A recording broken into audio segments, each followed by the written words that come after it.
దేవునికి మహిమ కలుగును గాక. ఈరోజు వాగ్దానము ఎలయనగా మనము ఆయనకు మొరపెట్టినప్పుడల్లా మన దేవుడైన యెహోవా మనకు సమీపముగా ఉన్నట్టు మరి ఏ గొప్ప జనమునకు ఏ దేవుడు సమీపముగా ఉన్నాడో ద్వితీయోపదేశకాండం 4వ అధ్యాయము 7వ వాక్యము. ద్వితీయోపదేశ ఖండము 4వ అధ్యాయం 7వ వాక్యము 7వ మాట.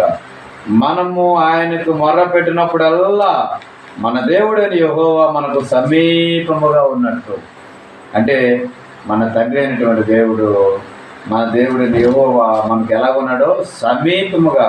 ఎందుకు సమీపంగా ఉన్నటువంటి వాడంటే ఏ గొప్ప జనములకు ఏ దేవుడు సమీపంగా ఉన్నాడు. చూడండి ఎంత గొప్ప వాగ్దానము. దేవుడు నేను మీకు సమీపముగా ఉన్నాను అంటున్నాడు. ఎంత సమీపముగా ఉన్నాడు అంటే మన మొర ఆలకించడానికి, మన ప్రార్థన ఆలకించడానికి మనకు చాలా దగ్గరగా, మనతోనే మీతోనే నివాసం చేస్తాను అంటున్నాడు, మనతోనే ఉంటాను అంటున్నాడు. మన గృహాల్లో, మన జీవితాల్లో, మన పని బాటలలో మనం ఎక్కడికి పోయినా అక్కడికి ఆయన కృప, ఆయన కాపుదల, ఆయన హస్తము మన మీద నిలిచి ఉన్నది. దేవుడు తన వాక్యాన్ని దీవించి ఆశీర్వదించుగాక. ఆమేన్.